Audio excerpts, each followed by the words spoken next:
ഒരു മഴയും തോർന്നിട്ടില്ല. കുറേ സങ്കടങ്ങളും സംഘർഷങ്ങളും ഉണ്ടാവണം. സങ്കടങ്ങളില്ലാത്തവൻ്റെ സന്തോഷം സന്തോഷമല്ല. ഏറെ കരഞ്ഞവർക്ക് മാത്രമേ ഒരു ചെറു ചിരിയുടെ വില മനസ്സിലാവൂ. ഏതായാലും എനിക്ക് മനസ്സമാധാനത്തോടെ തിരിച്ചു പോകാൻ പറ്റും.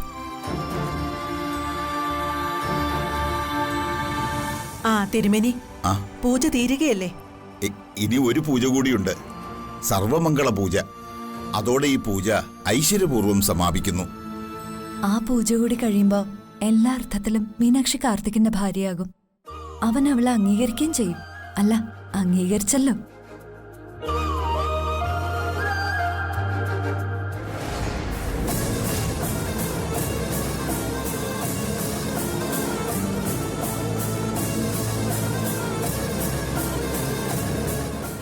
മോനെ, ഒരു പൂജയോടുകൂടി ഈ ചടങ്ങ് അവസാനിക്കുക. മീനാക്ഷിയും കൂട്ടി ഇവിടെ വന്നിരിക്കെ. സർവമംഗള പൂജയാ, വരൂ. ഇനി ഇവിടെ നടക്കാൻ പോകുന്നത് സർവസംഹാരോ, പൂജയല്ല.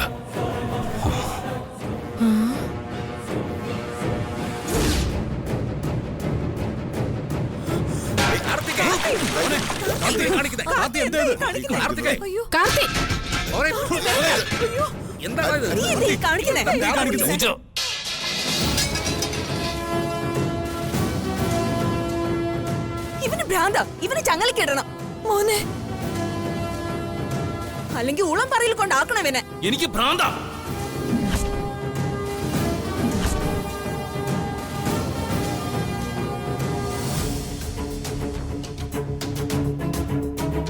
എന്നെ ഭ്രാന്ത പിടിപ്പിച്ചത് ഇവളോ, മീനാക്ഷി. എന്നെ ഒരു മുഴുഭ്രാന്തനാക്കിയത് ഇവള. ഇവൾ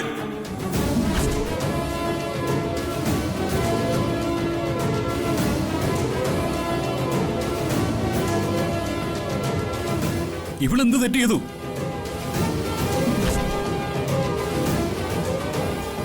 ഞാൻ എന്ത് തെറ്റ് ചെയ്തു ACP?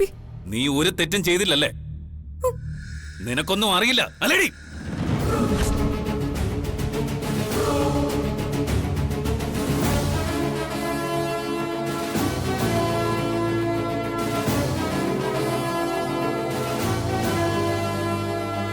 എന്താ എന്താ ഉണ്ടായെന്ന് പറയേ. ഇവളെ കുറ്റപ്പെടുത്തുന്നത് എന്തിനാണെന്ന് ഞങ്ങൾക്കും അറിയില്ല. നീ പറയേ. ഞാൻ എന്ത് തെറ്റ് ചെയ്തെന്ന് എനിക്കറിയണം. അറിയണോ അല്ലേടി നിനക്ക്? നിന്റെ ഫ്രണ്ട് വിളിച്ച കോള് എന്റെ ഭാഗ്യത്തിന് ഞാൻ അറ്റൻഡ് ചെയ്തു. ഇവള് പറഞ്ഞയച്ചിട്ട് ഇവളുടെ കൂട്ടുകാരി ഇപ്പോ മൈഥിലിയുടെ അടുത്താണ്. അല്ലേടി?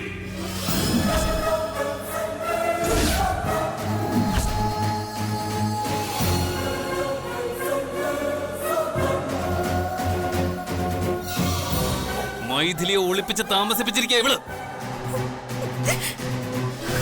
എന്റെ കൂടെ സന്തോഷമായി ജീവിക്കുന്നതായി അഭിനയിച്ചുകൊണ്ട് ഇവൾ അവളെ അവനെയും സംരക്ഷിക്കുന്നു.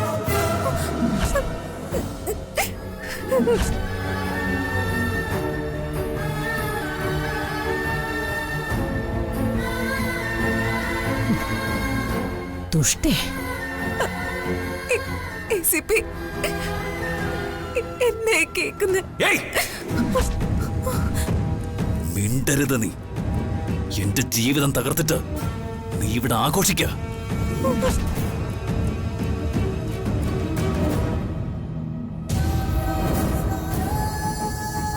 ഇങ്ങനെ കൂടെ നിന്ന് എന്നെ ചതിക്കാൻ എങ്ങനെ മനസ്സ് വന്നടി നിനക്ക്? ACP,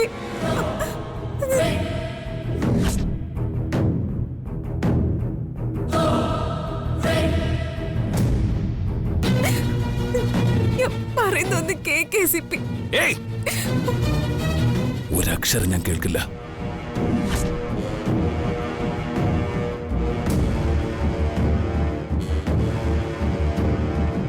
നീ വഞ്ചകിയാണ്. സ്നേഹിക്കുന്നവരെ ചതിക്കുന്ന വഞ്ചകി.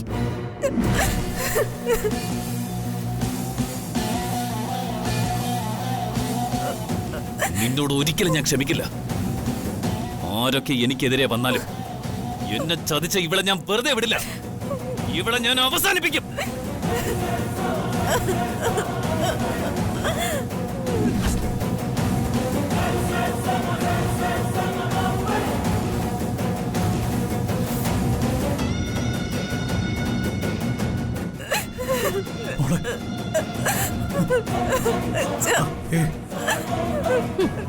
കണ്ടില്ലേ ഒരച്ഛനും മകളും. പണ്ട് അച്ഛന്റെ ഈ തറവാട് തകർത്തിട്ട് പോയി. ഇപ്പൊ ദേ ഈ തറവാടിന്റെ അസ്ഥിവാരം തോണ്ടാൻ നിൽക്കുന്നു മകളും.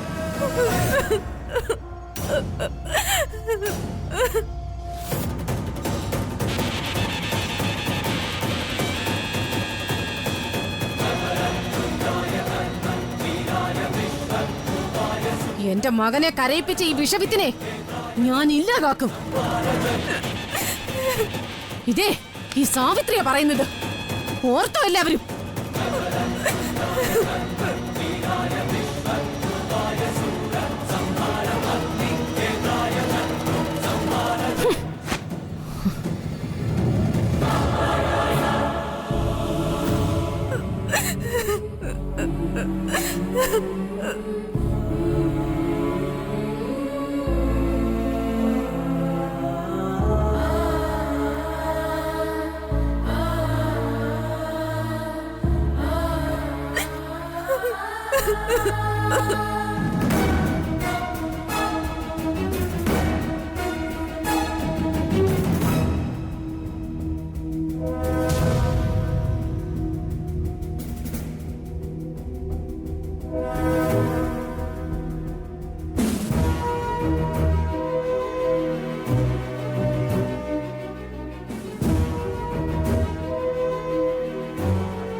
ഹലോ, സബ് ഇൻസ്പെക്ടർ ഇക്ബാലാണ് രാമപുരത്തുനിന്ന്.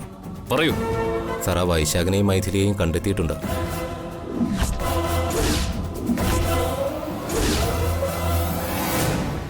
എവിടെ? കൂട്ടക്കളത്തിൽ സ്വാമിനാഥൻ എന്നൊരു ജ്വല്ലറി ഉടമയുണ്ട്. അവരുടെ വീട്ടിലാ അവരിപ്പോൾ ഉള്ളത്.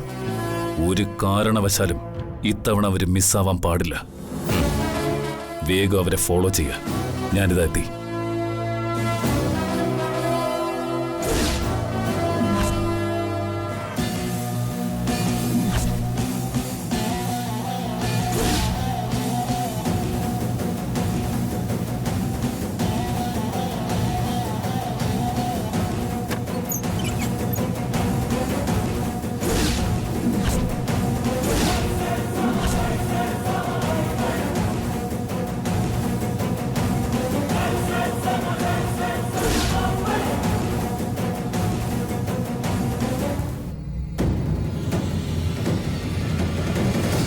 ഇനി എന്താ വേണ്ടെന്ന് എനിക്കറിയാം.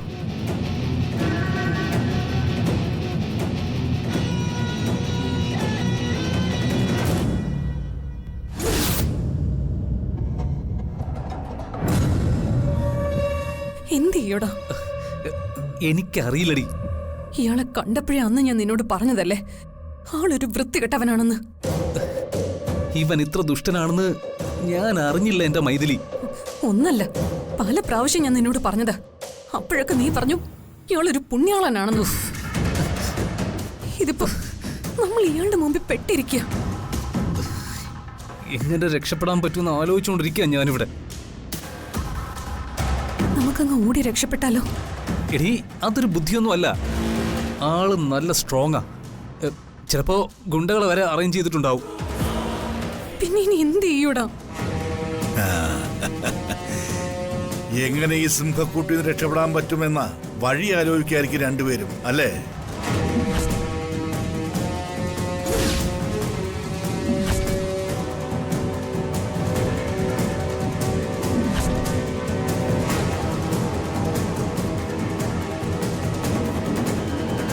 അതെനിക്ക് മനസ്സിലായി.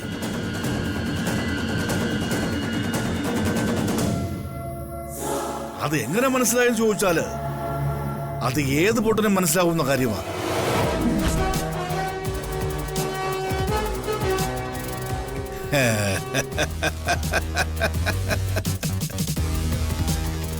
എന്നാൽ ഒരു കാര്യം തുറന്നു പറഞ്ഞേക്കാം, അതിബുദ്ധി ഒന്ന് കാണിച്ചേക്കരുത്, അത് ആപത്താണ്. കൂട്ടക്കടത്തിൽ സ്വാമിനാഥൻ എന്ന ഈ സിംഹത്തിന്റെ മടയിൽ നിന്ന് ഒരുത്തനും അങ്ങനെ രക്ഷപ്പെട്ടു പോവില്ല.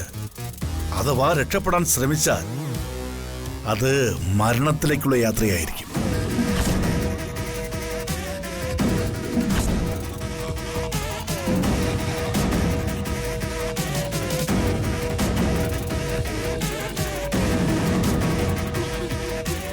കൗശലബുദ്ധി കാണിക്കുന്ന കുറുക്കന്മാർ ഇതുപോലെ സിംഹത്തിന്റെ മടയിൽ വന്ന് വീഴും.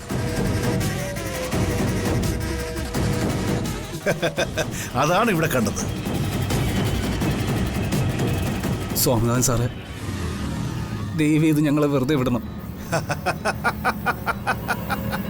ഒട്ടും ഭയമില്ലാത്ത ഒരു മലനാടൻ കടുവയാണ് ഞാൻ.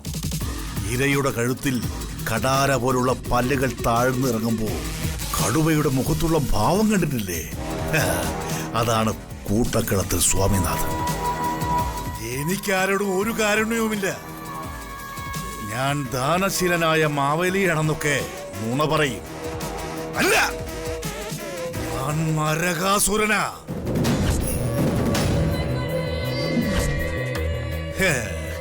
നിങ്ങൾ ആദ്യം കണ്ടപ്പോഴേ എനിക്ക് മനസ്സിലായി നിങ്ങൾ നേരായ മാർഗത്തിൽ ജീവിക്കുന്നവരല്ലെന്ന്. ഇവള് പതിവ്രതയും നീ പരിശുദ്ധനുമല്ല.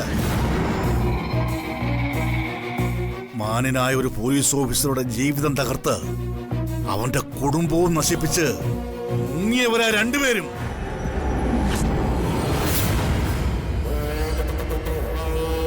പണ്ടു പ്രണയിച്ചു എന്ന് പറഞ്ഞതിലൊന്നും യാതൊരു അർത്ഥവുമില്ല.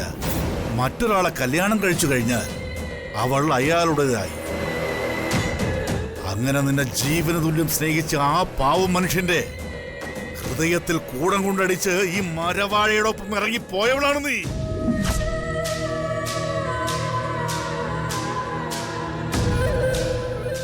അതിലും വലിയ ക്രൂരത, നീ പ്രസവിച്ച നിന്റെ കുഞ്ഞിനെ ഒരു തുള്ളി മുലപ്പാല് പോലും കൊടുക്കാതെ നിന്റെ കാവുകളോടൊപ്പം നീ മുങ്ങി. ആ നിമിഷം മുതൽ നീ ശപിക്കപ്പെട്ടവളായി. ദൈവം നിന്നെ ദൈവത്തിന്റെ തോട്ടത്തിൽ നിന്ന് പുറത്താക്കി.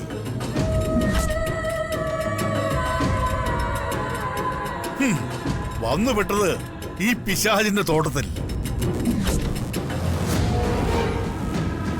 കൊടുമുടികളുടെ ക്രൂരത കയറിയ നിങ്ങളോട് ഞാനെന്തൊരു കാരണം കാണിക്കണം?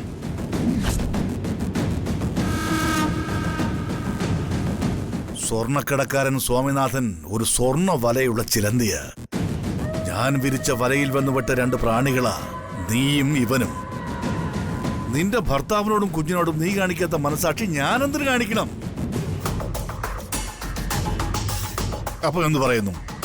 ഇവള് എന്നോടൊപ്പം ഇന്ന് ഇവിടെ നിൽക്കട്ടെ.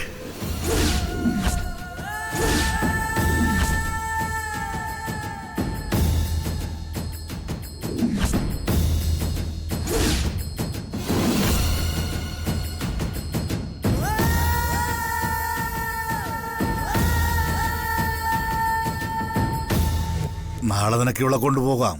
പോകുമ്പോ 1,00,000 രൂപ ഞാൻ നിനക്ക് തരും. നീ എന്തു പറയുന്നു?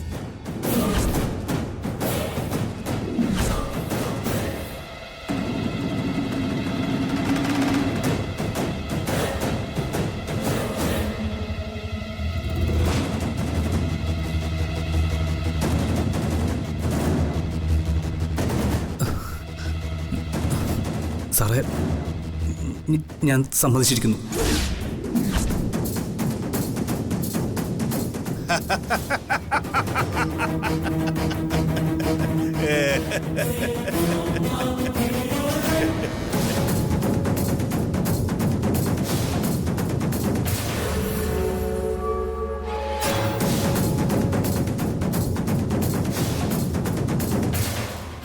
അങ്ങനെ നല്ല വഴിക്ക് വാ.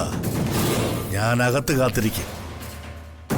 ഇവിടെ അകത്തേക്ക് വിട്ടേക്ക്.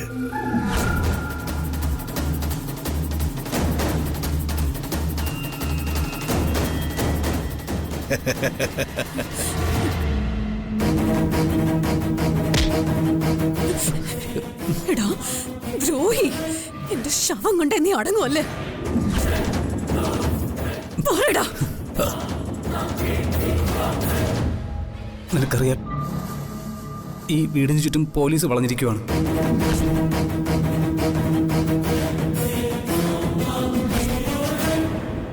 ഇനി ഏത് നിമിഷവും കാർത്തിക് ഇവിടെ എത്തും.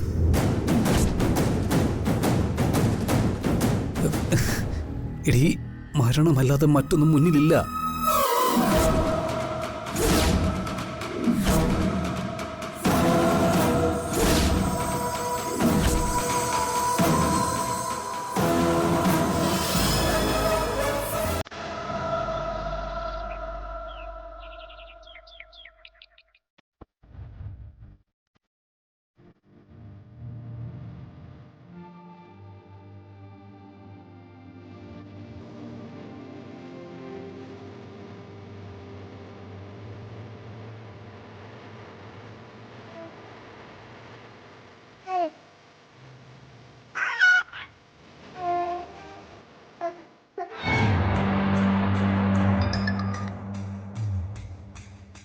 ഹലോ മീനാക്ഷി.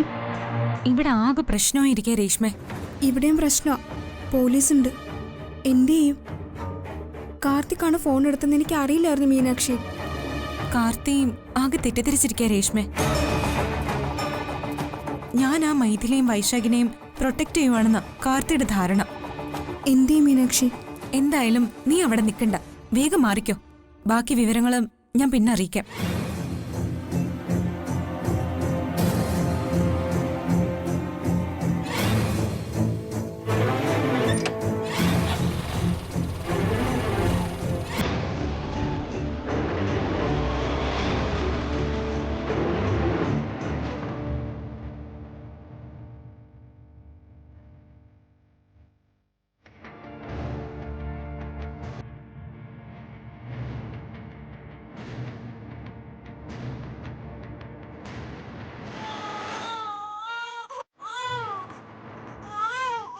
അയ്യോ, കരയാതെ മോളെ. ഞാൻ ഇവിടെ ആകെ തീ പിടിച്ച് നിൽക്കുക. കരയാതെ.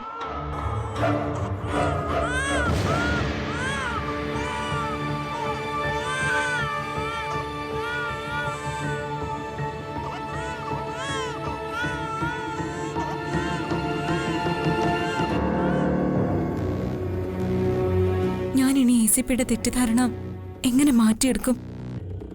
എങ്ങനെ ആശ്വസിപ്പിക്കും?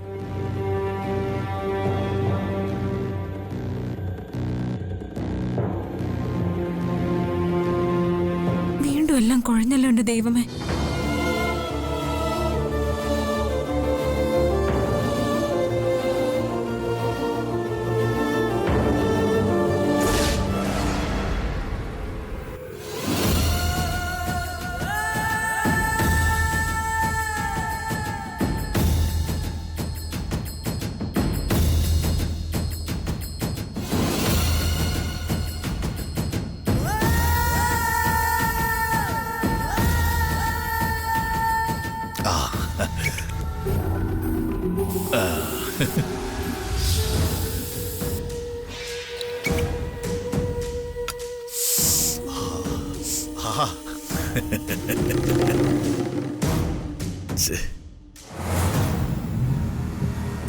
ഇവളത് ഇത്രയ്ക്ക് താമസിക്കുന്നേ?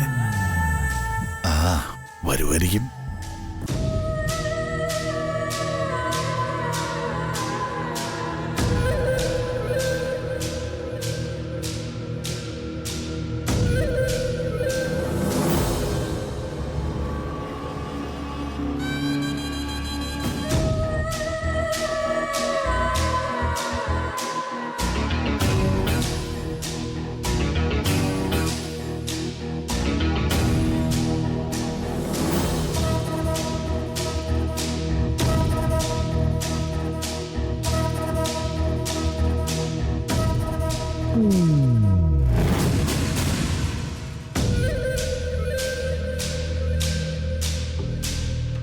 വാ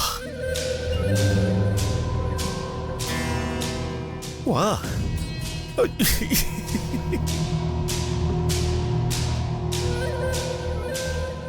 നാണിക്കൊന്നും വേണ്ട.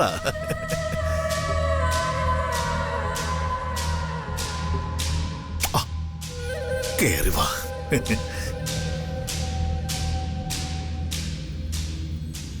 വാ